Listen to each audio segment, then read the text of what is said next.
TikTok time to rock. I'm here. I'm here, bro. I'm here. I'm here too, brother. I'm here with bells on. Oh my gosh, it's the 5150 show. It's good to see you. You guys are awesome in the chat. We're going to get to say g'day to you soon. Brad's going to do a quick shout out, but my name is Andrew. I'm from Hamilton, New Zealand. I'm here, accounted for in my BC Brad Cook t-shirt that was kindly given to me at Christmas time by my fellow co-host here, all the way from Melbourne, Australia. Brad, what's up, brother? Good to see you, Andrew. It's been a busy couple of weeks for everyone, and it looks like at the moment gigs are coming in. Everyone's getting busy. It's a fantastic thing. The world's kind of opened up. I didn't get to the gig, but last night the Foo Fighters played here in Melbourne in a town called Geelong. I would have loved to have gotten down and seen that, but was just unavailable. But it's just great. It's good to see the music world kind of opening up again, and hopefully we'll start seeing some tours here in Australia and probably in New Zealand as well, Andrew. Bro, it's a little bit different here, the situation here in New Zealand, but I appreciate always, brother, the optimism that you have.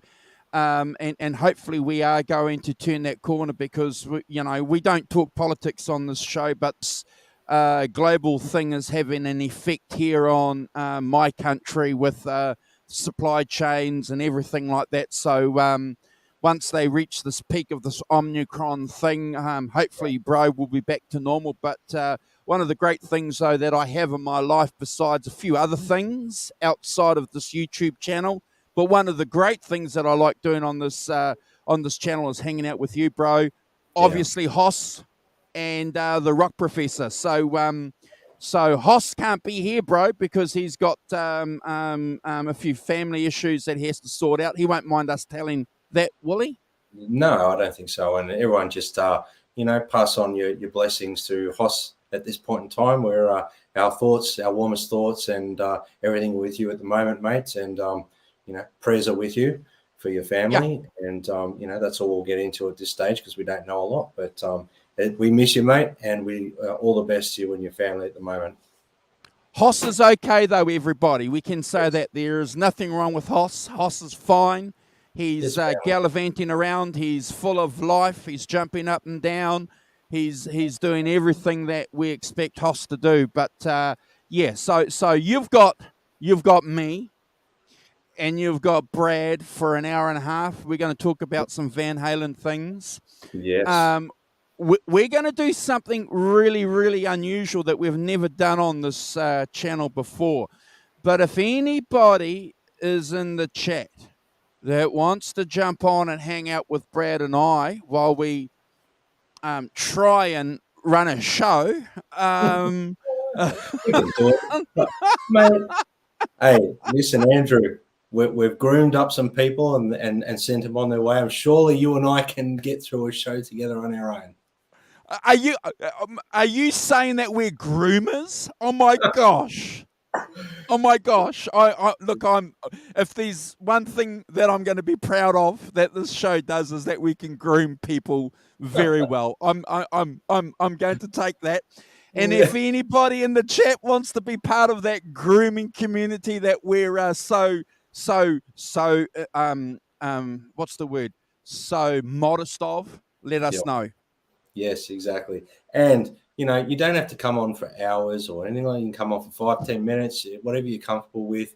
So that's where we're at. So if you want to jump on 5-10 minutes, come in, say hello, have a bit of a chat about what Van Halen means to you, then this is the place to be.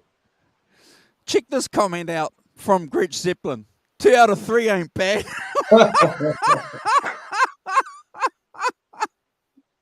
I like that one. That's great. Oh, look, I like that too. I'm going to go and flick some of these comments up as I do always, but I know Brad's got the chat up there. We've got 12 people watching, so Brad, you've got the shout-out duties at the beginning of the show and at the end. So what do you want to do, bro? You want to do a quick shout-out and we can try and run a show?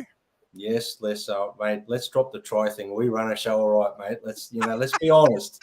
We do it better than some other shows that reckon they're Oh my Lord! all right. Anyway, I'm going to stop doing that. Okay, I'm going to stop. I'm just having a chuckle. Andrew and I are having a bit of a chuckle backstage about something, and it's continuing on into the live. So we should probably dial it back a bit. But Sure. okay, so I'm going to say hello to everyone in the chat. We've got Mark Tanner. Mark, thank you for joining us. We have Fruitcake Tony, the mighty Fruitcake Tony. Oh, hey, Fruitcake. The Godfather. I call you the Godfather.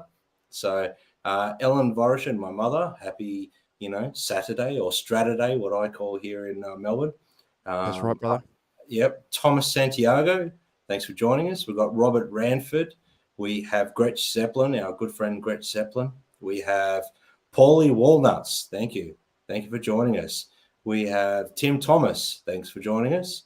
And we have, let me have a look. Oh, I've just lost my spot again. We have Charmaine in the chat. Thanks for joining, Charmaine.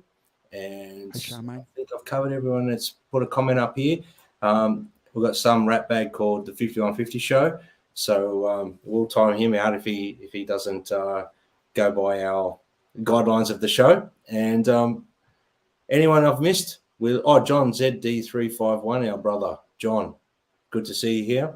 And anyone else that I've missed, we will definitely. Oh, James Gum, thanks for joining us as well. We'll say hello to you throughout the show. We're going to address the chat a little bit today as well. Awesome, bro. That was a fantastic shout. Thanks, James, for the kind words. Look, I'm going to just reiterate a point that we make often. We're just a couple of guys who love music, love Van Halen. On the Sunday show that we do with the Rock Professor, we talk about, last week we did Deep Purple. We're doing Johnny Walker tomorrow. So that show is all over the place with albums and music. But here on the 5150 show, we like to dedicate a little bit of a slot for a guy that had a huge impact on us when we were young guys growing up. And still today. So it's just our little bit of a thank you to this genius called Eddie Van Halen. So we don't profess to be academics or book read freaks or anything like that. We're just guys hanging out, even though we like to buy the books and we like to support people who write books. But if you guys want to join us in the chat and ask some questions, we'll do the best we can. And like I say, if anybody in the chat wants to jump on the stream now and you've got a camera or a phone or whatever, let us know and Brad and I will get you on.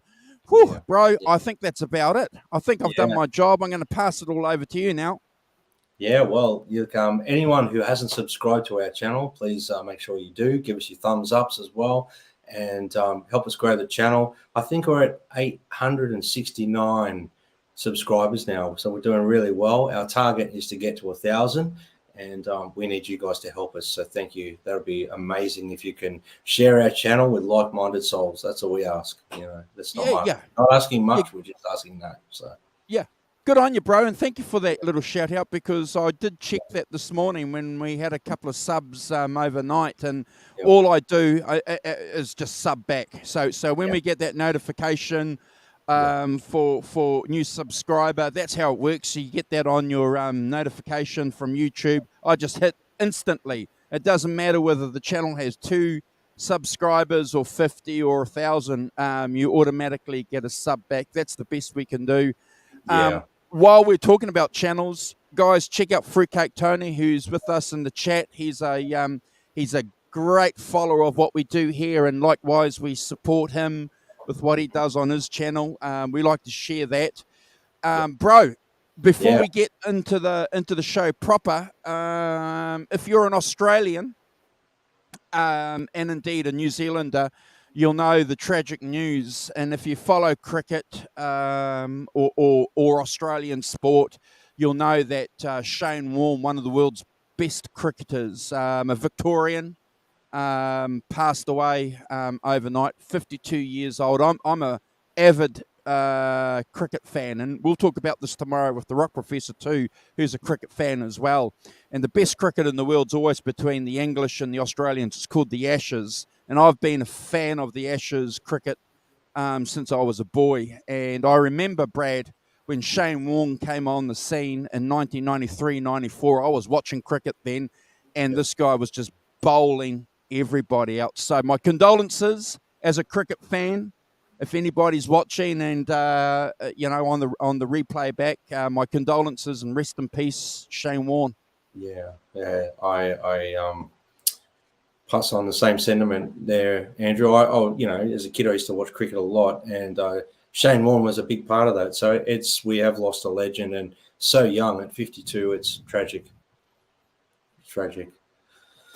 But Val Warney and Marshy passed away as well.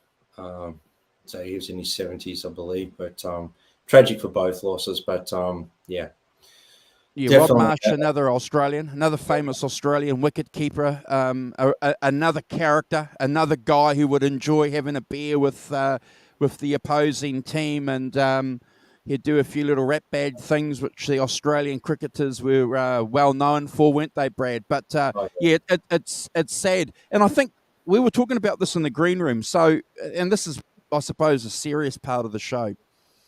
Live life. Live life. Shane Warne, 52 years old, had the world in his hands. One of the world's greatest cricketers. Eddie Van Halen a year and a half ago, 2 years ago, one of the greatest guitar players. Live life, no matter where you are. It's the only preachy thing I'm ever going to say. Just live your life. Every day above ground is a good day. Oh yeah, I agree. And because we're talking about living life, maybe that's a great segue to push Hosford's show at the Corner Hotel, Andrew. So, wow! Yeah. So get out, see live entertainment, support bands, but support our brother, Simon Hosford. He's got a show on at the Corner Hotel on the 15th of April. So I'm going to be there. John Z351 is going to be there. Anyone else that is in the chat that lives in Melbourne or is coming to Melbourne for that, make sure you catch up with us. We'll get photos. We'll share them online on our 5150 Show Instagram, and we'll share them in the YouTube thing too as well. So we've got to start planning that too, Andrew. When we get the chance to talk to Hoss again, so we'll start planning that show and seeing what we can do from the venue. See if we can do some sort of live cross during the sound check or something. Or, we don't want to interfere with the show, but we want to be part of it. So that'll be fun. I'm glad you mentioned that. So just hold on for 1 second, bro. I want to show you something. Give me 1 second. Yeah. And I'm just looking at the chat as well. So. Sorry, was I interrupting? No. Go. You're all right. So a couple of years ago, I was doing some videos for a family project that I was involved in, and I remember that you said that you wanted to go live on location. So you need to get one of these mics, a mic like this, bro, that can fit, or you can have an extension that can fit into your phone with one of these fluffy things to take live, so that you can capture any interviews, bro, that you do live on site, in situ, as they say, with the guys, and that's going to work out really, really well. Unfortunately, the channel can't pay for that, bro, so you're going to have to just pay for it and send me the bill, and maybe maybe you might get a guitar pick. Well, I still haven't got one, Andrew. I don't know where that is. But bro, they're coming. They're coming. We'll definitely work on that leading up to. So we're in March now, so we're going to start putting the foot down and accelerating towards that. But it's going to be an amazing gig, and we definitely want to see everyone in the chat here there, and we'll try and meet with everyone and say hello. But obviously, Hoss is going to have his hands full on the night, so if you get to speak to me, that's the best we can do from the show's perspective. But we'll try and get you chatting to Hoss as well after the show, maybe, or something like that. But So today's episode, Andrew, near and dear to my heart, and I know you are, and I'm actually sporting the cover. Has anyone in it got an idea of what we're referring to? And this is the DVD. It's a bit shiny. You can see my. Oh, there you go. Van Halen Video Hits, Volume 1. That's it. Yeah, that's the package. And You got a quite a nice packaging with the like a digipack, Andrew, with yours, didn't you? Yeah, yeah, and I also just give me a second, bro. I'll get the picks up. So, um, just give me a second. We were too busy gas bagging. I'll see if I can do this. See if I can do this. Hold on. Originally, when it came out, so this package came out in 1996, back in the olden days when you could still get VHS. Mm. Now, if you're honest, some of you in the chat might remember those days. But the first one that I had, bro, give me a second, see if I can share that. Is that going to come up? Hold on. There it is. There. Yes. Yeah. So, and I'll just get rid of Charmaine's comments so we can see Brad. Hold on. But that's the package there, bro. And obviously Brad had his DVD, and we can get him to show that again. But just we're not design freaks here, are we? But I just love that black and the gold rings, Brad. And it's just simple. There, Yeah. Van Halen video hits. What did you think of that when it first came out, bro? When I got the CD and the DVD as well, I was very excited. And to be honest with you, I love those rings. I love the VH rings. I call it the rings, and in the gold color, and also like the pictures in it. In the liner notes, there's one. I'm not sure if yours has got a little bit more in it, Andrew, but yeah, there's some amazing pictures, and that packaging. Like when I saw it in the record store, I was actually a younger guy, and I was so excited to get it. I mean, it's one of those things. Saw the clips on TV and things like that, but that's the VHS package, obviously. And but yeah, it was an exciting moment, really. That picture of the Music Man there, is that the music, or that's a PV, isn't it? That's the PV, yeah. Yeah. So that was like, wow, is the PV thing. I was like, wow, because I always loved the obviously the music band. So when he went to PV and switched over to the Wolfgang, I was trying to get my head around it, but I loved it as well. I was like, this guitar looks beautiful. So and the on the back there's a fantastic picture on the back, which I love as well. And it's a grotty studio picture. And I don't know if you've got that one, Andrew, but I've got it here. And so you can see all the equipment there, the drum kit, the bass rig, the guitar rig, the pedals on the floor, and an immense amount of rubbish. You can just imagine there's probably cigarette butts in there. There's everything. So, but I love that. I mean, that's so cool. I've stared at this picture for hours, I must admit.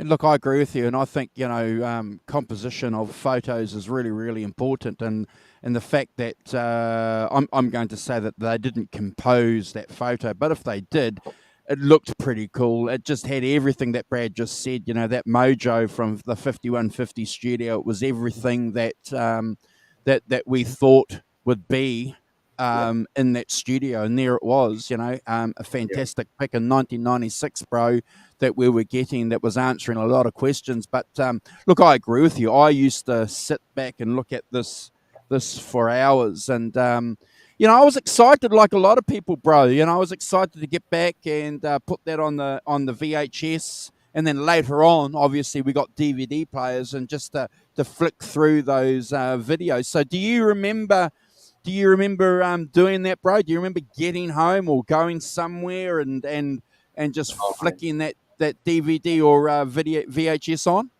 I remember, getting home and just throwing it on. And obviously the first one is Jump. And, we'll get into it a little bit more as we go, the details of the songs and whatnot. But seeing Panama for the first time, like I'd always seen Panama on TV with just where it kicks in, but there's that little bit at the start, the little tag at the start that I never saw, or things like, there was all those sort of little things that were just, I was captivated and going backwards and watching again and again, going, I've never seen that bit. I've never, as a younger person, it was like, those sort of things were, important to me. I was like, I wanted to see every single little bit that I could of the band I loved. So, yeah. And the transition from Jump with Frankie with a different neck to Panama with the 5150, that was, I mean, in that time, I knew that the striped guitars were Frankie, but it was that whole thing of the big Kramer headstock on the 5150 and everything like that. It was just amazing to see the two videos from 1984 with the Frankie and then obviously the 5150. So that was awesome. And again, putting it on and seeing it, I was just blown away by the quality of the recordings and how well it sounded as well. And I don't know what sort of mastering they did for DVD, but it actually came up sounding so good through my system when I put it on. I was blasting it. And it's a good song selection too. You could actually throw it on and not even watch it. You could have it on in the background at a party or something, and it would be just great. The visual would be there, but the music was awesome. So, great time in music. And it was a transitional phase for the band as well, which we'll get into as we move forward, Andrew. Yeah, look, I agree with you. I think it's one of the interesting things about VHSs and DVDs back in 96, 97. We had computers, but, let's be honest, they weren't doing back in 96, 97, 98 what they're doing now. So, having something in your player and playing along and studying and watching, as Brad said, was really, really important. And being attuned to what was being played in front of you was something that me and a couple of friends used to do and talk about. Before I answer Fruitcake Tony's question and I pass it on to my co-host, maybe you guys in the chat might want to answer Tony's question. He's saying, are there any songs on this package you guys feel should have been on there or included? So before we answer that, stick our big noses in. We're going to give you guys in the chat an opportunity to jump in there and tell us what you think for a change. But look, Brad, I agree with you. I think the fact that, and we've mentioned this before, haven't we, that in this part of the world for a long, long time, we didn't get a lot of this video stuff that they had. And, Panama and Jump, really, really important videos for Van Halen fans. And then to get this package, I'm going to ask you one little question out of sequence though, because it's coming to my mind. What did you think of the video? I can't remember off the top of my head. I'm going to refer to my notes. The one that they did with Gary. What did you think of that video? Yeah, I really enjoyed it. And looking at it now, even more so. It's like a bit of a refreshing sort of. The scenery looks like something it should be out of the movie Frozen now. If you put it like that, it's like that icy look. Really cool, really cool. I enjoyed that clip a lot, and I actually love that song. I really, really love that song. That's it. Because of this show, I have a newfound respect for Van Halen 3 because of this show. I used to enjoy it, but the deep dives we've done on the record and stuff like that has really made me become a little bit more of a fan of that album than I was. Let's just say that. I mean, we've discussed this before, Andrew, and I think you felt the same. Yeah. Well, Fire in the Hole. I'm just referring to my notes, bro. So sorry. So Fire in the Hole was the DVD. So it's interesting, as usual. We're back to front on the show. So we're talking about the last track on the DVD. I was really, really, bro, between you and I and everyone in the chat, I was really excited to see that video because we didn't get that here on New Zealand music channel. So I never saw that. Until I brought the VHS and I wanted to see, Eddie in a contemporary state, if you know what I mean, as opposed to just looking at pictures of him in Guitar World magazine. Is that something that you that you wanted to do too? Yeah. I was actually looking at that clip again this morning, and I was just, I remember when that record came out, and the vibe of the band was completely different to anything they'd done. And even like the guitar Ed was playing, like the Wolfgang with the P90s and the whole sound of the band, the wah use, a lot of wah guitar on that song in particular. And so to me, that film clip, I love it. It's fantastic. It's got a really cool, fresh feel to it. That's why I think they went with the ice thing, because it's, I mean, when you talk about doing film clips, you've got to have some sort of theme. Otherwise, what do? You just start filming the band and filming, chicks in bikinis or whatever, and that just looks cheesy. But when you've got a theme and there's a actual budget behind what they're doing, then that's, they actually had a theme going there. And for me, the ice and the freshness of the sort of scenery and that made it sort of feel like, to me, like it's a fresh start for them. Oh, good point. Good point. I agree with you. I think that the theme was fantastic, and I'm just going to do a quick shout out, bro, before I continue. We've got Mikey Mojo. Mikey, always a good friend of the channel, bro. Nice to see you. Thanks for hanging out with us, Mikey. We've got Johnny Bean in here as well. Thank you, Johnny Bean, bro. Look, I agree with you. I think one of the great things about that video too that caught my attention was this fun aspect. I was looking at a band, that looked like they were having fun, and it goes all the way back to those earlier videos where it was just all about fun. We've done shows, many shows, where we've discussed Panama, haven't we, when and we had no idea what was happening behind the scenes during this video, and some of the other videos that they did with Sammy, we had no idea, so we're sort of like sitting there like fans with big eyes going, wow, we're seeing something. 100%. Like some of the other the balance era videos I hadn't seen until I got this, you know what I mean, because they weren't played on Australian TV. Yeah. So for me, it was unreal. It was unreal to actually get them on a format that I could put in on my TV and just watch them at home through my stereo. It was unreal. Yeah. Well, we had Fruitcake Tony on a show, and Fruitcake Tony, as you guys already know, has seen Van Halen. Oh, Tony can tell you in the chat, 40-something times. We had Keith on the show last week hanging out with us, and he's seen Van Halen 30-something times.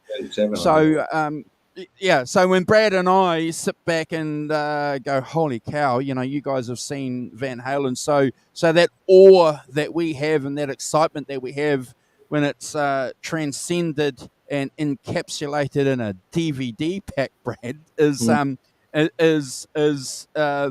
parallel, I suppose, that I'm trying to make. Yeah, 100%. 100%. And like for me also, I was hoping that there'd be more video clips on there as well. That's something that one of the notes I've got about this thing is the lack of the earlier stuff that they could have put on this collection, but it would have ended up maybe being a 2 DVD set, maybe. I'm not sure. But the amount of clips that they left off, because they started at 1984, that album. Well, I suppose this is the interesting thing, and this is going to be probably a good part of the show. You've got the politics behind it, haven't you? We all know that Sammy Hagar was disinterested in doing this. He thought maybe they could spend their energies and time and resources in doing an album, which makes sense. 100%. But you can understand too that, the Van Halen management, there's a lot of decisions being made behind bands without necessarily the band members making those decisions, Brad, or being instrumental in pushing those decisions, because these guys, and we're all music fans, we all understand this, but we got to remember this, musicians are also being conducted by the record companies, and back then they were under the spell and under the leash of record companies. So if a record company wanted to do something like this, it was probably important that the band got behind it, Brad. Yes, 100%. Well, from my understanding, I know that this era when these came out was around that time when they recorded a couple of songs with David Lee Roth. They recorded Humans Being with Sammy. And there was this crossover period. So, and they made a second attempt at another greatest hits later as well. And they tried to cover off both eras. And for whatever reasons, they decided to diss the Van Halen 3 era on that. So that was quite something that I didn't quite understand, because the Fire in the Hole and Without You should have been on that, in my opinion. But going back to this one, Yeah.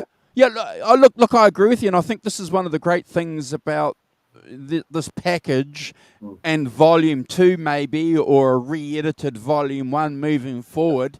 Yeah. And again, I'm sorry to flog a dead horse, guys and girls, but we all live and hope and anticipate something's going to happen.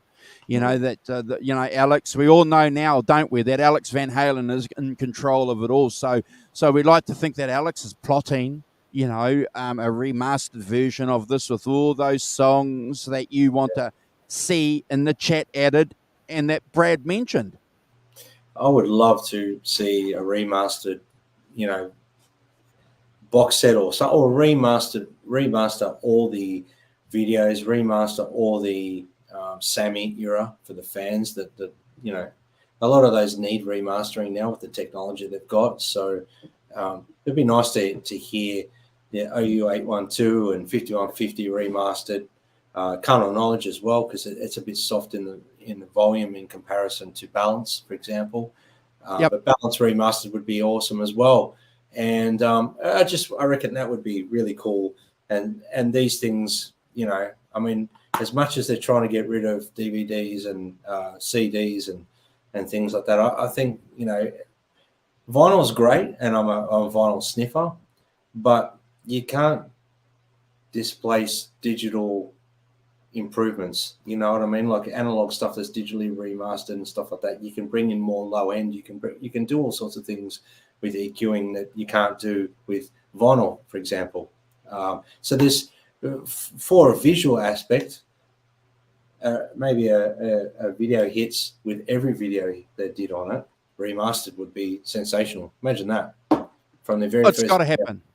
It's got to happen. It's got to happen. That might be difficult with the to and fro between Warner and the and things like that. The what do they call it? The political issues, the record companies. No, it's not political, mate. It's a money issue. Yeah. Look, I agree with you. It's got to happen. And Fruitcake Tony's hit the nail on the head for me. If there is one video that's sadly missing in this package, Brad, if there's one video, it's Pretty Woman. They should have had that. That's just, it's a sin that they didn't include that. Hey, Holly, nice to see you. Yeah, well, I mean, look, at the end of the day, I don't understand. Like, I would have thought they would have put Unchained on there and things like that. So, I mean, it just doesn't, I mean, so they could have, But anyway, look, there's a list of excluded music videos here, and there's like 14 songs that they didn't put on. So that would make a big package, though. So that might be, why they didn't do it. That could be the reason, because back in this day, they made things to suit an hour and a half sort of thing. So, But well, John's just agreeing with you. So the wiki article says it's 14 omitted videos. Correct.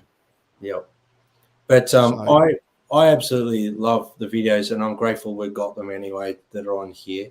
And I'm grateful also, Andrew, that you sent through this lovely shirt. So that was last year, but I wear it as often as I wear the other ones I've got too. But no problem, brother. Most of the time I'll wear it when I'm doing things, musical around the place, but just to keep the motivation going. But I'm going to throw it to the chat a little bit, and anyone that's obviously in this chat is a Van Halen fan. So with this particular DVD, has anyone got like a particular favorite clip that they love? I mean, I've got some notes and stuff of the videos, and I'm going to go through a few things, but it's difficult to pick one for me, if that makes sense, for different reasons and the different eras of Van Halen. There's things I love about Van Halen. I love the early days with David Lee Roth for a reason. I love the Sammy era for a reason, and I love the Gary era for a reason. And when you think about it, the rebirth again with David Lee Roth and Wolf as well. You know, there's those clips, Tattoo, and She's the Woman. So that they could do a new package with all the videos on it. That would be Oh, we got to have those videos. I loved Tattoo Mm. You. I thought that was a cool video. Yeah, Still do. And yeah, those videos, and even some of the live stuff too. Maybe look, I don't know. It'll be, maybe Brad, they might go through and grab some of the live stuff. As you said before, they can polish all that stuff up now and flick a couple of those in. Maybe. you never know. Well, Alex Van Halen, please, the fans have spoken. That's what we want. Yeah, Awesome. yeah, that would be. I've asked John if he could, if he's got his PC up, if he can list those 14 songs in the chat. If not, we might just grab that article. And have you got that information there handy, bro? Do you know what those 14 songs are that are missing? Have you got it handy? It says excluded music videos. You got Running with the Devil. Yes. You really got me. Jamie's Crying, Dance Oh, Another Way, Loss of Control. Hear About It Later. Unchained. So This Is Love. Oh Pretty Woman. Dreams with the Blue Angels. oh, Feels So Good, which is off OU812. Top of the World. Amsterdam and Fire in the Hole. So they're all missing from there. Plus, then you've got the two, like I said, from Different Kind of Truth, which is She's the Woman and Tattoo. awesome. Hey, Jay, nice to see you, brother. Thanks for Yeah, hanging out. so yeah, they should have been on there as well. Well, that's a heck of a lot of really, really important videos. And what's really important that I wanted you guys to understand that, Brad's read them out. And when you hear of 14 videos and you can't quite make that connection, the titles of the videos that are missing are fundamental videos, Brad. Yeah, Are fundamental to Van Halen. yeah. And I mean, that some of those ones are really fun clips. Like they're really cool clips. So they capture their timestamps. They capture an era, especially when you watch some of, like, say, the first clip on it's Jump, and you watch that from start to finish. It takes you right back to that 1984 because what they're wearing, the music, how they presented themselves. And that's more of a budget style clip compared to Panama. And then when you go to Panama, they've got the arena shows, those sort of things. What do you call it? The arena shows, for example, seem to be like a thing of the past these days when you compare like what they do these days in concert compared to like Van Halen, what they were doing in the 84. It's different. It's chalk and cheese. So, Oh, look, I totally agree with you. And I think that's one of the interesting things that this video package could have done. It could have illustrated the chapters of Van Halen from that visual point of view. We know what those chapters are musically, but to have them in a visual context would have been amazing. Amsterdam, not being included. Amsterdam, one of the greatest songs, one of the greatest Van Halen riffs of that era, not included. yeah. Well, it's very bizarre that they. I mean, look, at the end of the day, that it's a 65-minute package, so they probably had time restraints on with their technology at that time. They probably only go just over 70 minutes or something. But it would be very cool to see a new package come out with all these clips on them, all remastered. That would be the dream come true, wouldn't it, everyone?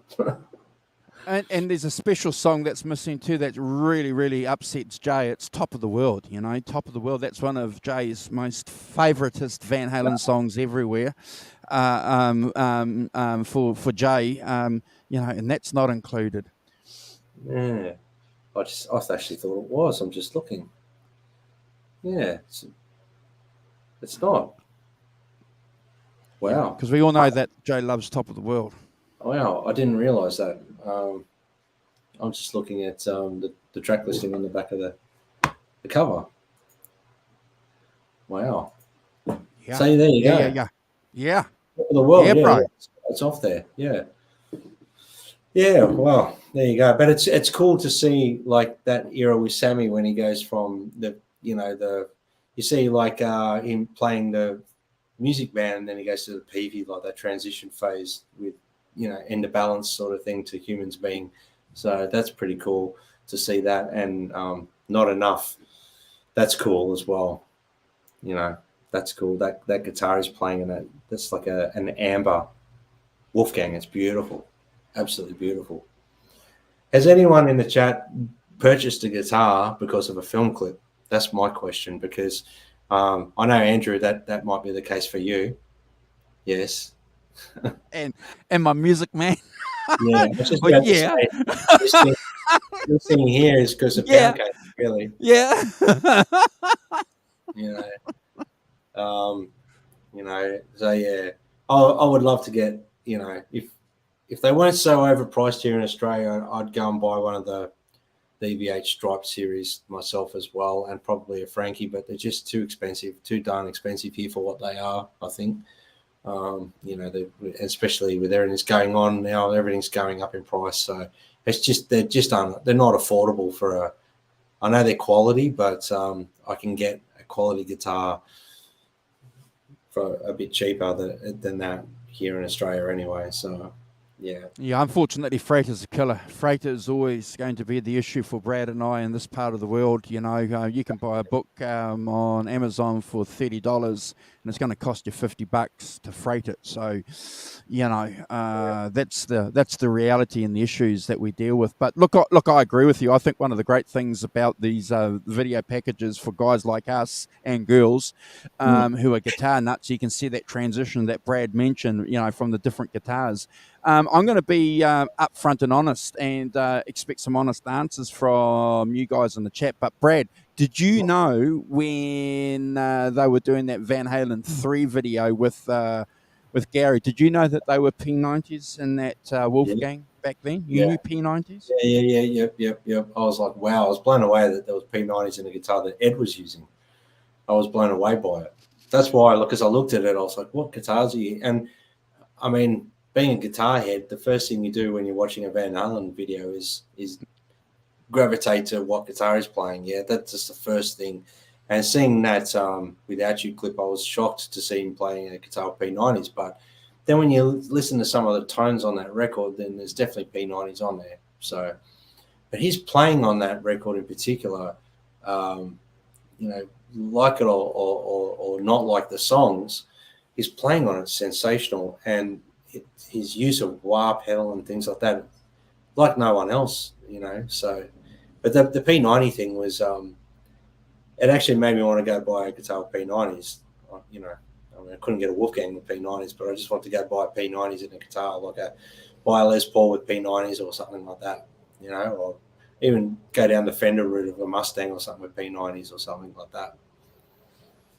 Yeah, I agree with you. I think one of the great things about Eddie, obviously, and we've seen a lot of those videos. We've done a couple of shows, haven't we, back on the channel here. You're going to have a look when some of the videos of 5150 were, some of the pics of 5150 when Eddie passed were released, and we've gone through it and had a look, like a lot of Van Halen nuts at the photos. There were a few guitars there, bro, that had P90s. So, he was, certainly a purveyor of that P90 sound.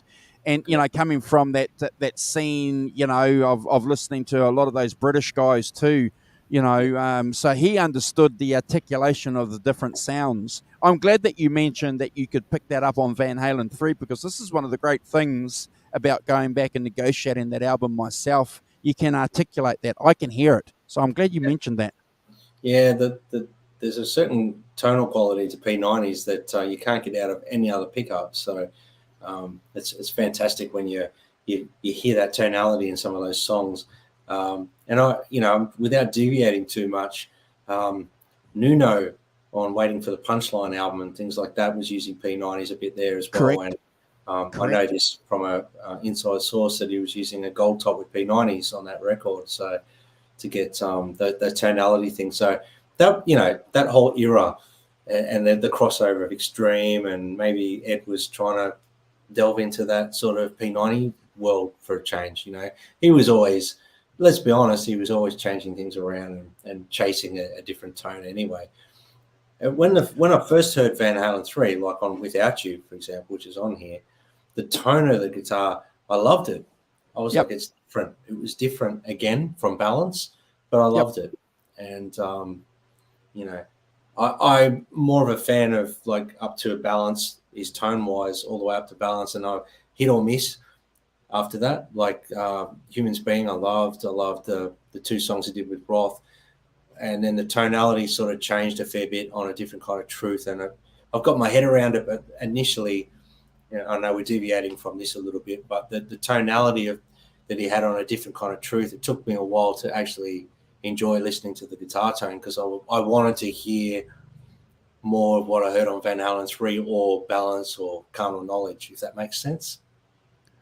Yeah. I It makes perfect sense. And Mikey's bit- agreeing with you there. He's saying that Yeah. there's some tinkering and tone chasing going on that Eddie does. Yeah. But look, I have to agree with you, Brad. I think, and again, it's one of the great things about doing this show with Brad and Hoss. When we've done the rankings of the albums, too, is it's the remarkable differences between the different albums, and that those different tones, that you have to get used to or that you can hear. Brad, I've got a question for you. So when this package came out, were you, and I've asked you this question before, but jeepers, I'll never get sick of asking it. So were you anticipating a new forward, upward era for Van Halen? Were you rubbing your hands together and nicking your lips? Oh, 100%. I mean, I was waiting for a second record to come out with Gary, and I was looking forward to hearing, because there was a lot of talk at the time that there was going to be more of a more rock involved in the record than a little less self-indulgent. And that was what I was looking for with Gary. I think maybe Van Halen 3 was like towing the water to what they could have achieved, and it's just a pity that it didn't. I mean, but I say the same thing about Sammy. Humans Being is one of my favorite Sammy era songs. The layer of guitar playing in that song, the melodies, everything, the way they're singing on it, despite the feud they were going through at that particular time and stuff like that. I think that's comes through in the music, and it sounds beautiful for that reason. I think they pushed all their energy and negativity into the song, and it came out sounding amazing. I would have loved to have heard more material with Sammy. That's probably my biggest wish, that I could have heard more with Sammy, to be honest with you, from the whole thing. And Johnny agrees with you. Human Beings had a great tone. I have to agree with you guys too. I thought Jeepers, we're on the cusp of something good, something moving ahead, Brad, and then, then we had the wilderness years, didn't we? We got the wilderness years of basically nothing. Yeah. And I have to agree with Jay's put, Different Kind of Truth sounds like a buzzsaw. I tend to agree. It's a buzzsaw sound. You get used to it, but at first it was like, it took me a while to actually get my head around the guitar tone on that record. Sounded a little too sizzly for my liking. I like the old school raw, Marshall tone, or I know he used on Balance, he used the 5150, but there was just something special about the tone of that record as well. And going back to the Music Mans, I think they have a particular tone that comes through. And I did have a discussion with someone we groomed on this show a while ago about what particular guitar was used on Humans Being, and we both agreed that it was the Music Man. Yeah. I look, I agree with you. I think there was something interesting about A Different Kind of Truth. Great album, don't get me wrong, but the fact that we've got now over 10 years of it under our belt to understand how it sounds, we've got over that excitement of it initially dropping, Brad, and then we've digested it along with everything else with our ears. Look, I have to agree with you, and it's interesting because Eddie couldn't have come in with that balanced tone with David Lee Roth. There was just absolutely no way he was going to do that. And certainly David Lee Roth would have been in a position to say, you're not going to do that with me. Yeah, I can imagine that. I can hear one song. I can't remember the title of it. I'd have to go back and listen to the record again. But there's one song that he used like a harmonizer on. And maybe someone in the chat can remind me what song it is. On the Different Kind of Truth record, but it still doesn't have that big sound that the sort of carnal knowledge era or balance for that matter. But still, to me, when I watched this again today and Poundcake came on, it's still, that era is sensational for me. And I mean, on my notes, everything I wrote about that era, I mean, you're going from, say, for example, we're going to go through these tracks like Jump. They're dressed like very 80s, you know. David Lee Roth looks like he's auditioning for a Billy Idol band or something. It's you know, the Frankie, you know, with the new neck. It's a very basic clip, and then you go through, and Panama, it looks like a slightly bigger budget on the clip. You know, it's the first time I saw the 50 on 50 guitar, and you know, you're sort of looking at the guitar with the big headstock going, what the hell was that? And the clip's got a lot of their stage persona in it. The Jack Daniels bass, the David Lee Roth sort of jumping where they're swinging on the cable sort of thing from the trussing. You know, Hot for Teacher. Then they go into the flow of songs on this is quite good when you think about it, because they go into their first, probably like what I would say, next budget sort of video clip with Hot for Teacher, with the Waldo section at the start, you know, and the bass. It's a fantastic clip. That disco ball with the dinner suit where they're, you know, it's got women in bikinis. It's got a, you know, cafeteria scene. It's the young boys starting to play the guitar solo. Then Ed walks along the desk.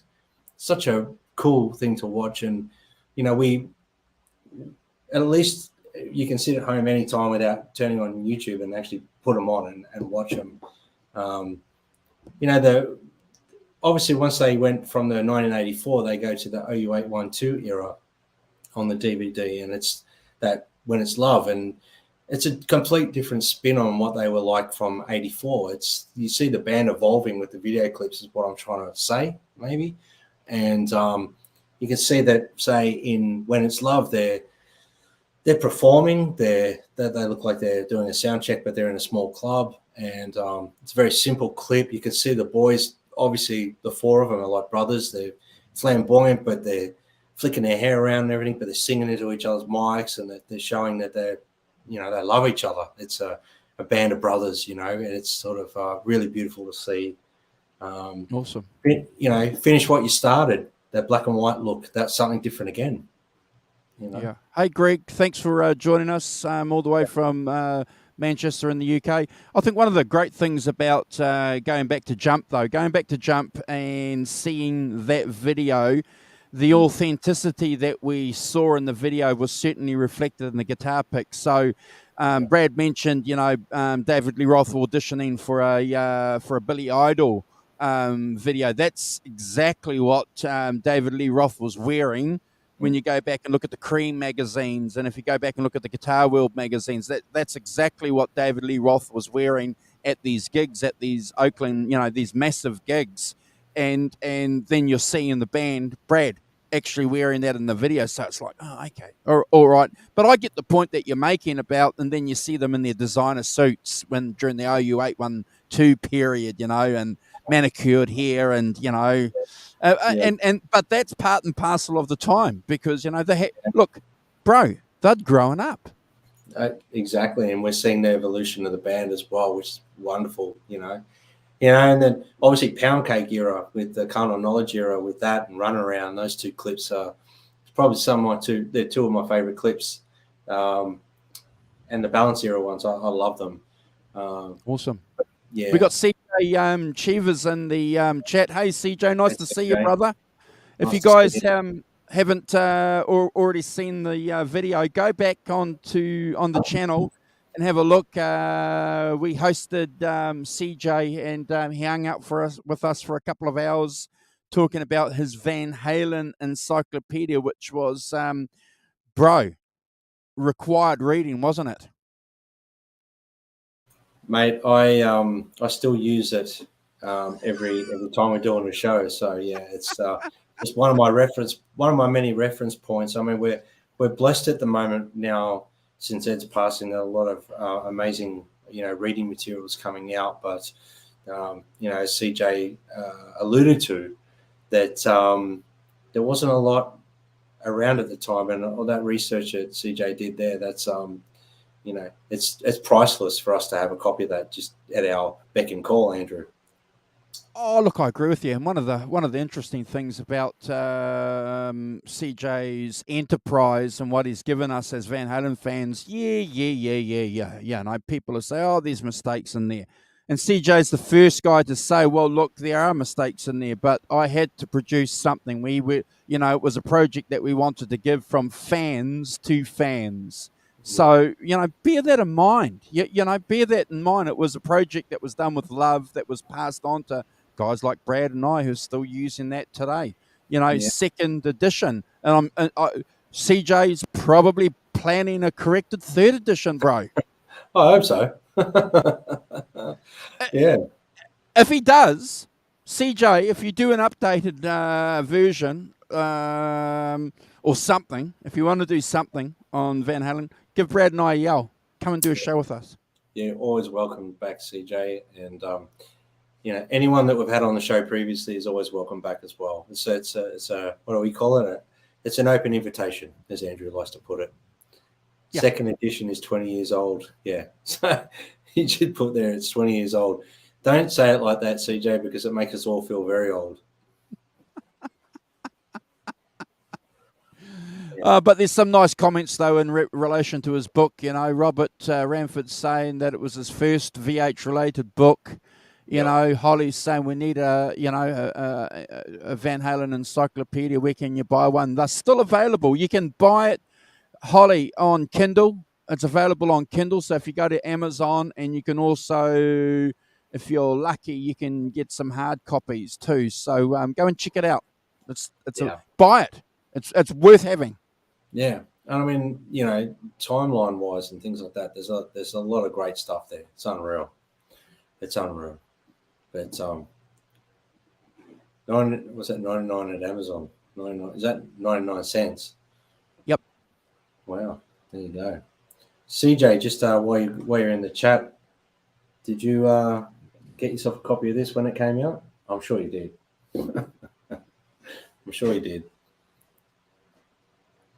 Yeah. That's the thing, like, that they never really made clips for the Me Wise Magic. Kind of, they never made that. So it's unreal. Yeah. I'm glad you mentioned that, because I couldn't find any references to anything planned. So we've got some Van Halen scholars in the chat. So if anything was planned, because we know what happened with that version of Van Halen, it blew up, didn't it, Brad? It was just, and we all know why. But if there were any videos planned, let us know. Yeah. So, the three songs that were added on the CD version of this, well, it was called The Best of Van Halen Volume 1. The three new songs on that, Humans Being Can't Get This Stuff No More and Me Wise Magic, I thought they were fantastic songs, all of them. And, a lot of my Van Halen nut friends would be one way or the other. I don't like them or I love them. But listening back to them now, I feel really grateful that we at least got those three songs, to be honest with you, because they were sensational. And I have to say, if you listen to, say, Me Wise Magic, there's so much amazing guitar playing on that. And there is quite a bit of harmonized sort of tone overtones on that too, Andrew, those two songs with David Lee Roth there. So those songs may have been put on the back burner from, say, Sammy era stuff. Maybe they didn't quite make sense. I think we might have even done a show about this before. Yeah, we have. So you and I with Hoss, we did a show with the unreleased songs. So go and check that out. The songs that were included on the Best of Volume 1 and also on the Greatest Hits, the red and white one that came out. Yeah.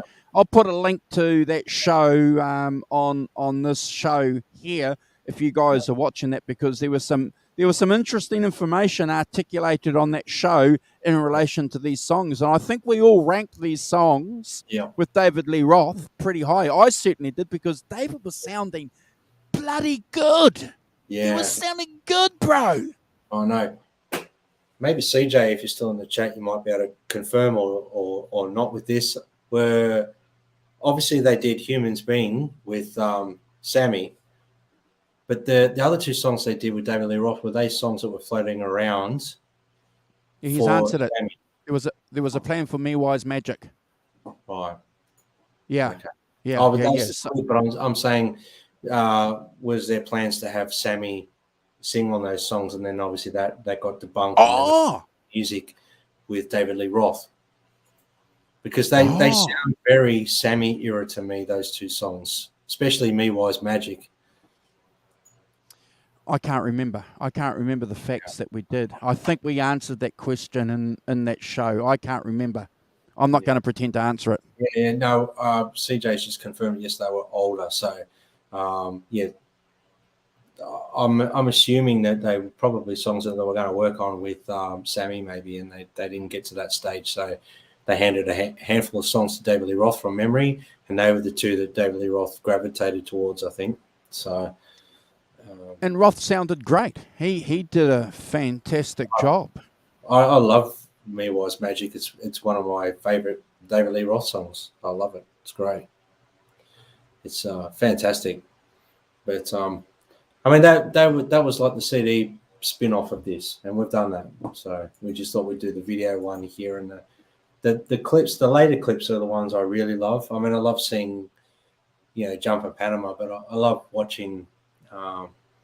Humans Being is probably one of my favorite clips. There's something quite dark and mysterious about it, and the video portrays the music really well.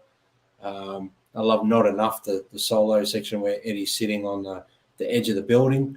There's some fairly memorable moments captured in these, which is really beautiful when you think about now that Ed's passed, we've got all this stuff. It's great. Yeah, I always liked Dreams. I thought Dreams, the video for Dreams was, not Dreams. Right now, bro. I always loved that. That was a dramatic statement. That was something that really, got me interested. And we're sitting there and you're reading everything that they're putting up, and it's like, wow.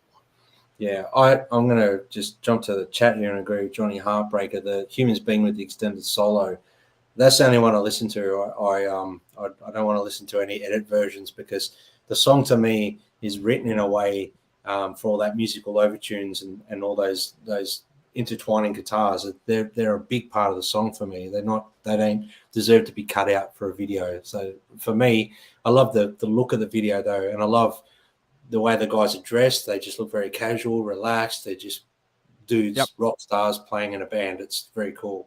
But no, I agree, Andrew, with what you were saying as well. Right now, I believe, from what I understand, Sammy was not happy about doing that video because it didn't have enough of his lyrical content in the song, and he was sick as a dog. He didn't want to be in the video, didn't want to do it. And then obviously later, he's obviously agreed that it was a great idea. But at the time, even in the video, you can see he looks a little bit cranky pants in the video. I was going to use another word there, but I thought we're a family show. So he looked a little bit cranky. And so, yeah, you can see that in the video clip itself. But one of my favorite clips is Poundcake as well. I love that clip. Just something about it, not just because it's got pretty women prancing around in it and stuff like that. There's just an energy with the band at the time. There's something about that era of Van Halen for me, and anyone that's watched our show knows that that's my era of Van Halen, is the carnal knowledge era. That's where it is for me. Yeah. Yeah, and certainly a favourite era of mine too. Guys, if you haven't checked out Holly's Facebook page, Tinkerman Van Halen, go to Facebook and do a search and join her page there and support her, because she's doing some wonderful stuff over there. She would love to see you. If you've joined her page from here, let her know that the 5150 sent you over there, and she'll be even more happier.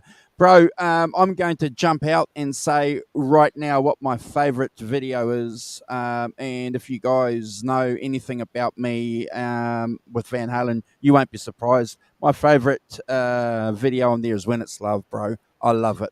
It's my favorite video. There's a moment in that that's where Ed plays that little first part of the solo and then he fluffs his hair. That's Oh, yeah. that's timeless. And I have to agree that the band looked great then. They all looked Sammy with his long golden locks, and they all looked fantastic. The band looked like they were a band of brothers. They're all singing in each other's microphones.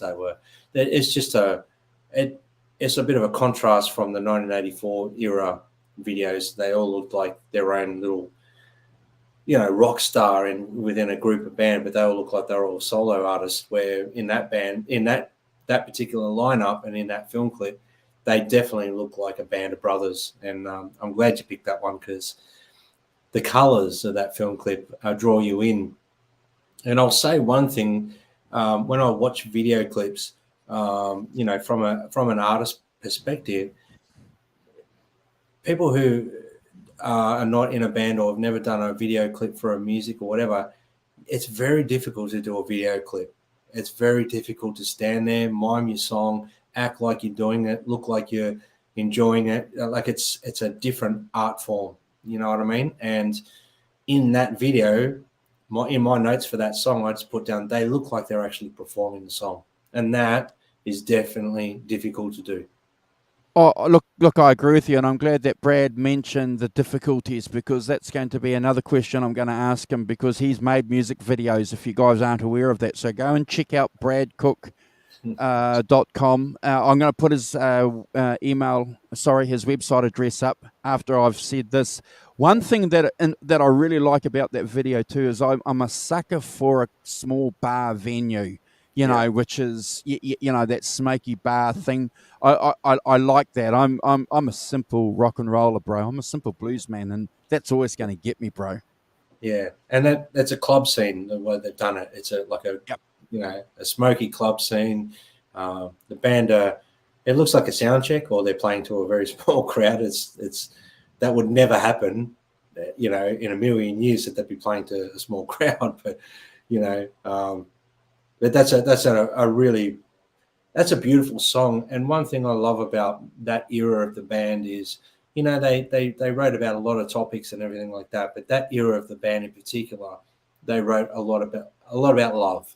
There was love content, and the same thing resonates with me with Beatles. There was a lot of love in their music, whether it's Broken Heart or they love Let Me Do, and whatever it may be, or Something in the Way. They always wrote about a love or something like that, and the world wouldn't spin without love. So it's an amazing thing. Sammy wrote some beautiful lyrics, and they were at that point in time, I think they had started to evolve as fantastic songwriters. Not that they weren't previously, but they withheld a lot to write good songs. And that clip, OU812, that era was fantastic. I love the clip for come on, baby, finish what you started. I love the clips of that. It's just like they look like they're jazz musicians. They look like they're just cool cats hanging out, black and white video. Very cool. Very cool.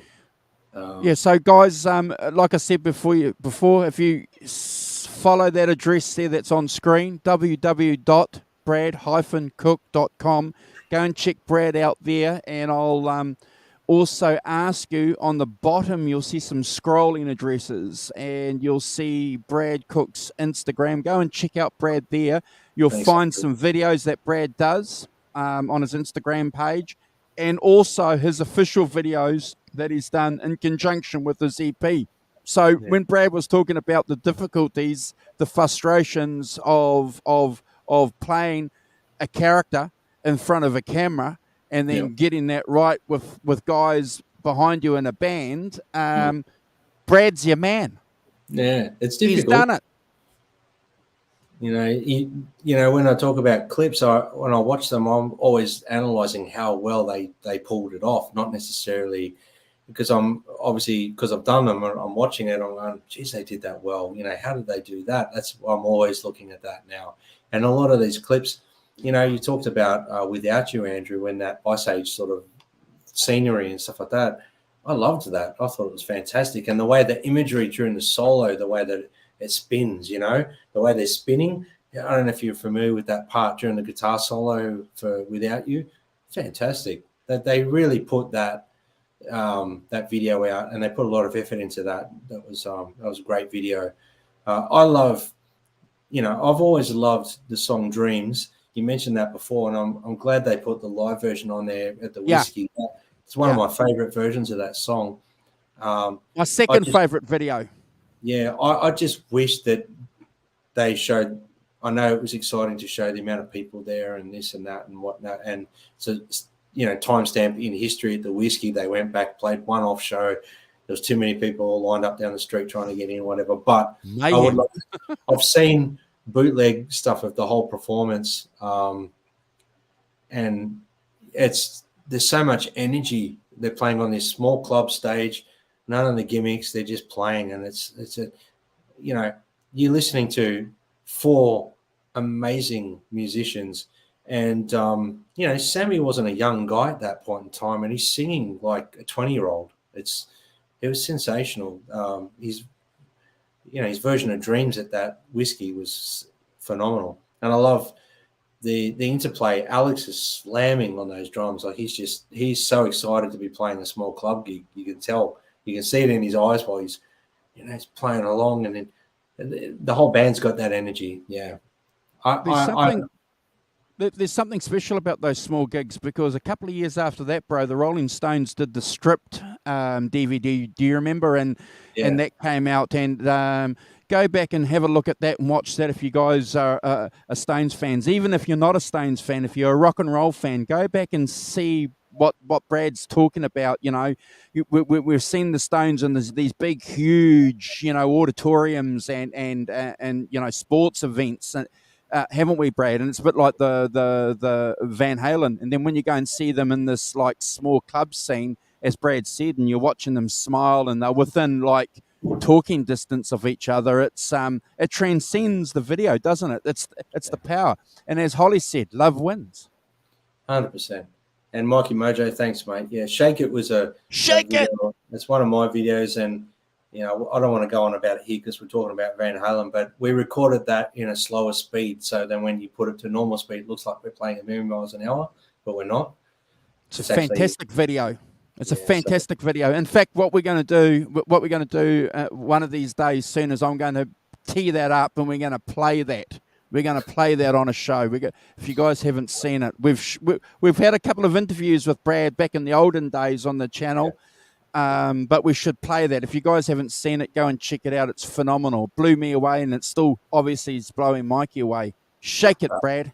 Thanks, Mikey. Yeah, thanks, Andrew. In the early days where you sucked me in and now I can't get out. Look, I just have to remind people here, if you guys aren't aware and if anyone's watching the replay, Brad is a gigging musician.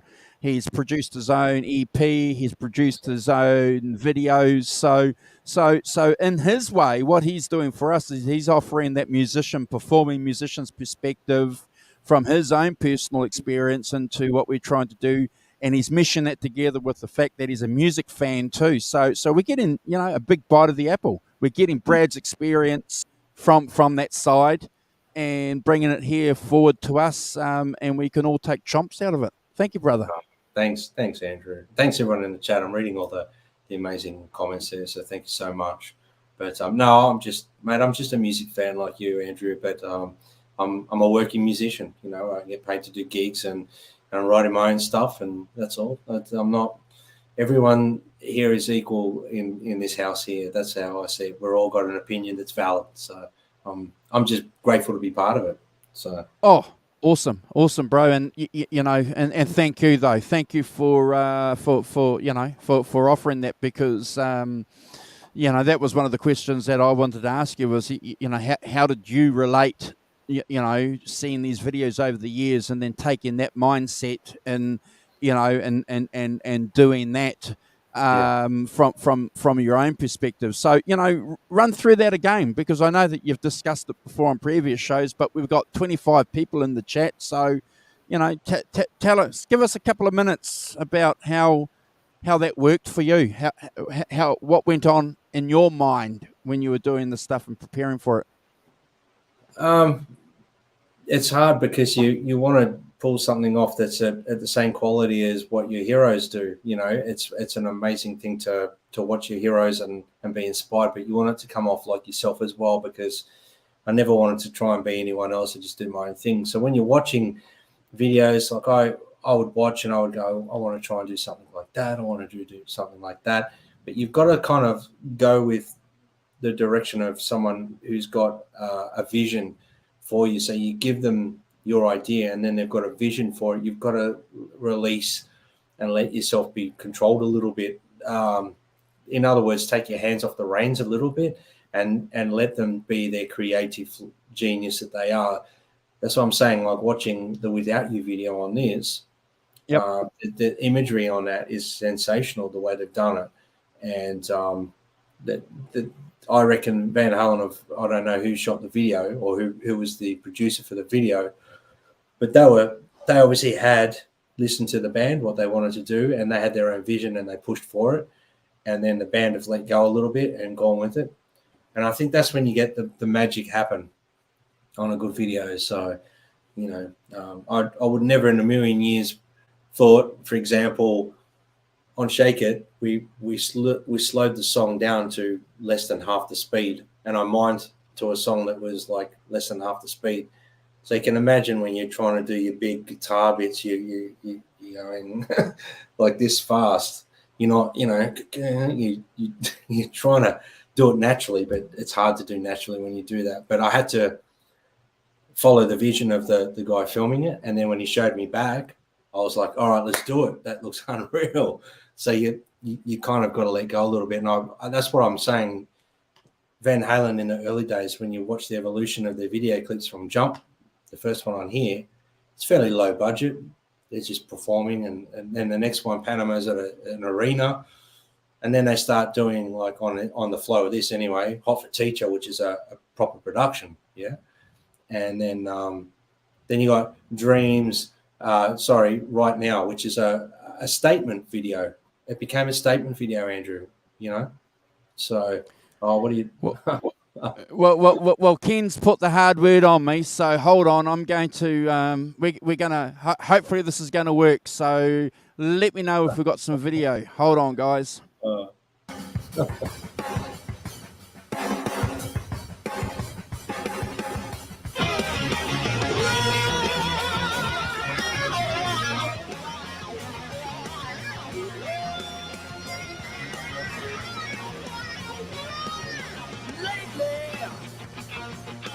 Time is all I have, it's on my side.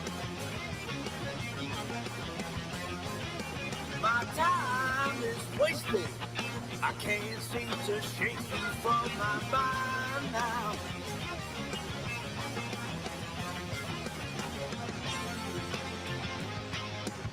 Ooh, you take me down easy. Ooh, you take me down good. You're holding back on me. I can't get you off my mind. Shake it, oh my baby. Shake it like you did the night before. My baby, there's nothing left for you to try.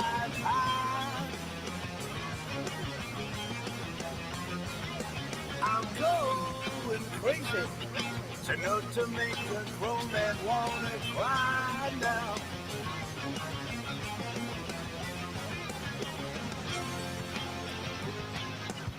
Ooh, you take me down easy.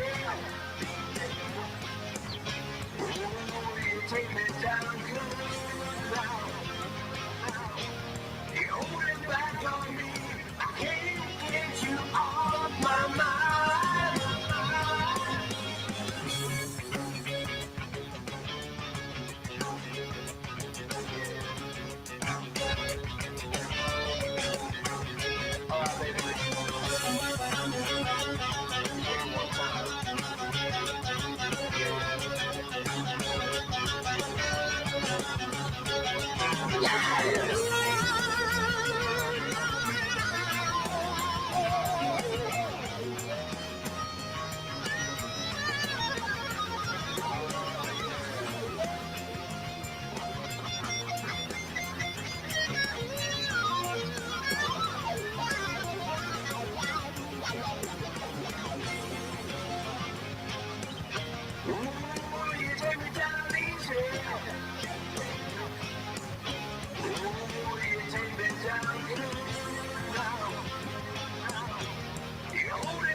Wow. Uh, is this a Van Halen show or a Brad Cook show? Well, I think that was it was a good call by Kenneth to say show it, but what we're trying to do there, though, bro, seriously, you're being humble is articulate the fact that you can and you have been on the side of producing a video, so and all that requires, and everyone is blown away. Smooth Brad! Oh my gosh! So look, guys, so we are lucky on this channel because Brad will always downplay what he does as a musician. But it's really important if you guys have Instagram accounts to keep subbed with him and you'll find out everything that he does. Yes. New music coming this year. That's all I'll say at this point. So, yeah. But no, thanks, Andrew. I'm humbled and, everyone's in the chat there just saying good stuff, Mikey, thank you. Holly, thank you. Yeah, cool. Thank you so much, everyone. It's what we do. It's what we do, bro. It's what we do. Yeah. It's what we're doing. Yep. And look, it's obviously doing this show, talking about Van Halen. It's like the video clips we're talking about today. Watching all the video clips, that's what I'm saying. And I'm sure any musician that's done a video clip for their songs understands what I'm saying. That there's video clips are an art form themselves, is what I'm getting at. They're not just Correct. the music behind it. Yeah. So there's more of an artistic flair with videos as well that are. How can I put this? You record the music, and then you've got to have a vision to go with that. It's like a photographer said to me in one of my photo shoots, "What color do you describe your music?" So I just gave him the color, and he put that tone in every photo he did for me. That color tone in every photo in the black and white stuff. Like, you put that tone in there softly. Wow. So when a producer must go with a video, or what vision have you got for your video here? So they sit down with a notepad and they write down the band's vision. They probably ask similar questions. What colors do you see? What this, that, and then they create that with the band. And obviously, some bands probably pull it off, some don't. But you look at the video clips for stuff in the early days for Van Halen, they probably didn't even do that. They just got up and performed, and that was that. So yeah, as they moved on and progressed and evolved, their videos became more. I think CJ said there was a $1 million budget for video without you. That's a massive budget back then. Oh, holy cow. Absolutely. Hey, Hugh, it's good to see you, brother. Go and check out Hugh's channel too. Look, I agree with you. And Ellen's made a nice, real cool comment about Planet of Love. So we're going live tomorrow with the Rock Professor around this time. So if you guys are too lazy to go and find that on YouTube, we'll play Planet of Love tomorrow with the Rock Professor for you guys. And I know Ellen especially and myself and the Rock Professor at least will be over the moon to see that. So we'll play that and we'll get that contrast between the two videos. But look, bro, I'm going to steer it a little away from Van Halen and just say, look, I'm sure everybody in the chat supports any kind of music that you do this year. We know that you're busy. We know you're under the pump. We know that you've got other things to do. So anything that you do, I know everyone's going to go, holy cow, and jump up and down for it, bro. So no pressure. No pressure. No, it'll be this year. I've been holding off for obvious reasons with stuff, and then when you hold off, you end up writing new stuff. So you or you better the stuff, or sometimes you ruin it. So I've got a serious question here. Is your record company going to ban us for playing that video? Or, are they going to claim copyright on that? No. Yeah, I want my royalties, Andrew. Hey, okay. Andrew, I want my royalties from the last How Long Meal. Oh, that's funny. Yeah. That's funny. After the show, I'm going to get a letter from YouTube in the inbox. Brad Cook Records wants one. No, I'm independent, Andrew. I'm not signed, so you got no problem. Yeah, it's but it's good to laugh about because Look, I had to go back. Just this is a bit of an aside. Over the last couple of days, I had to go back and I had to clear 3 videos that we did over a year ago because they had copyright claim, and all we did was play snips no longer than 7 seconds long. We did a Moore Baker Bruce video, and remember we played a couple of snips. They claimed copyright on that video, so I had to go through and delete those 10-second snips so that the video could continue to be shown on YouTube. Yeah. That's why we don't play any of the songs or videos that we're referring to on this show, because we put a lot of energy into the show. So that's when we say you guys need to do your homework, that's what we mean. You need to go watch the video so you know what we're talking about while we're discussing it, or the songs or the album. So when we say, like, tomorrow we're going to do Johnny Winter's album, so we're expecting everyone in the chat to have done their homework. That's Andrew's our taskmaster, and that's what he expects. Oh, but seriously, bro, we better do a shout out to the Rock Professor because he always watches the 5150 show. The Rock Professor is a producer of the channel here. While he doesn't participate on the show, he offers us criticism where we can go and what we should be doing as far as presenting the 5150 show. So we're a family here.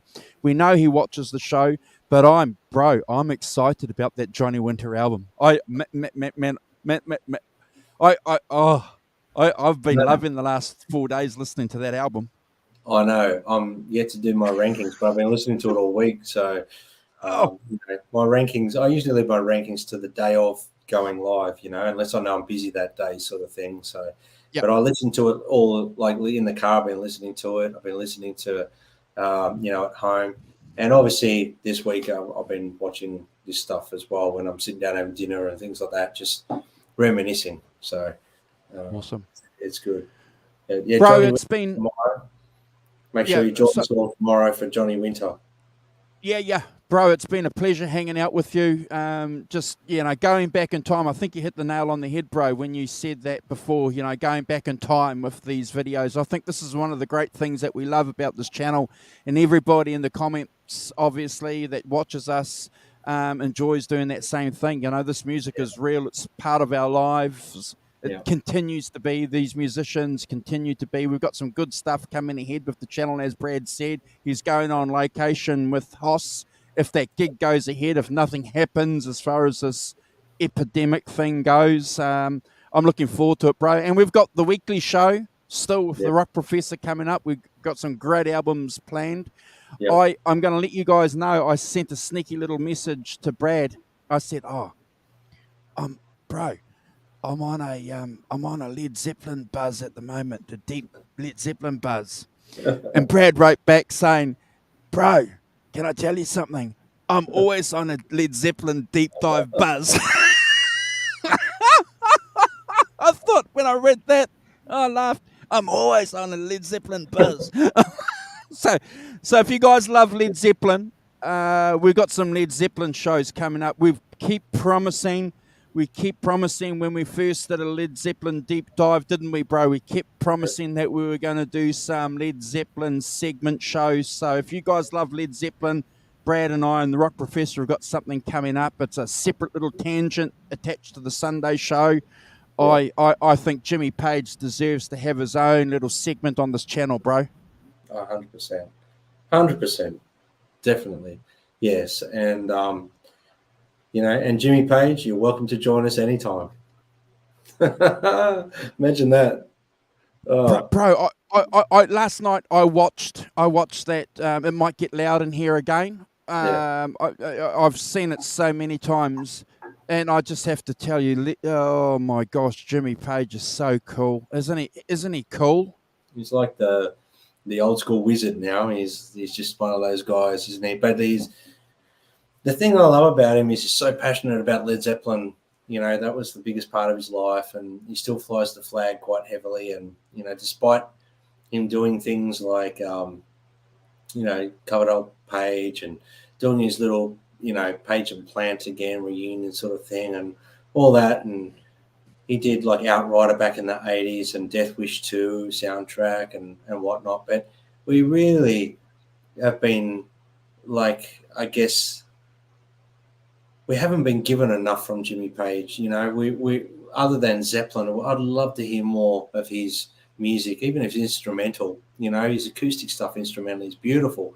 You know, I've heard some bootleg stuff of his, you know, around the time he was with Page Plant at that era. I've heard some of his stuff that he was demoing at the time, and it's very bad quality, like bootlegs, but they're sensational stuff. And I would just love to hear, even if it was just no lyrics, no vocals, just put it out there, Jimmy. Come on, we're all starving for it. You know?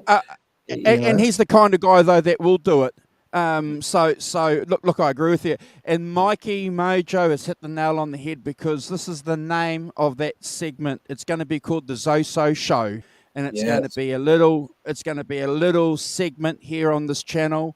And Brad and I and the Rock Professor are proud to announce the name. It's called the Zoso Show. So you guys keep your hands on the notification button. Yes. It's coming. It's coming. It's coming.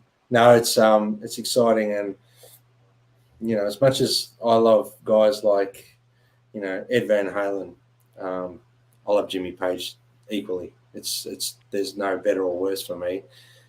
When I'm passionate about an artist, there's no better or worse. They just got their own place, you know, like a filing cabinet. They're all in there.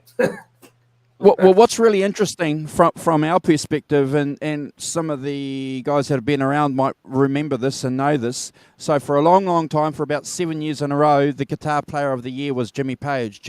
And who toppled Jimmy Page? Who came after Jimmy Page for another 7 or 8 year period? Eddie Van Halen. Yeah.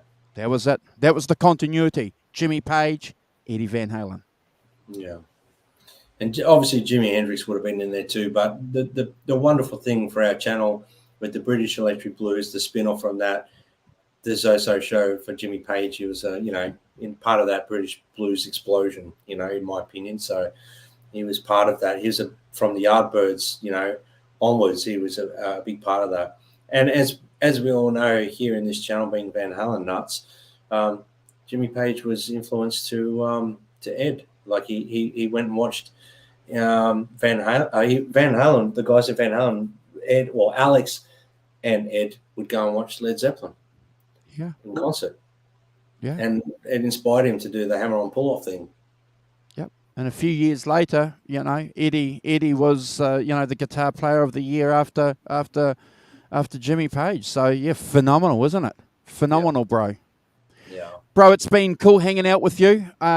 I'm going to ask you, bro, if you're kind enough, if you want to go back and say g'day to everybody and rock and roll. But you guys have heard it here first on this channel, on the 5150 show. We've got the Zoso Show coming up, and we look forward to presenting that to you.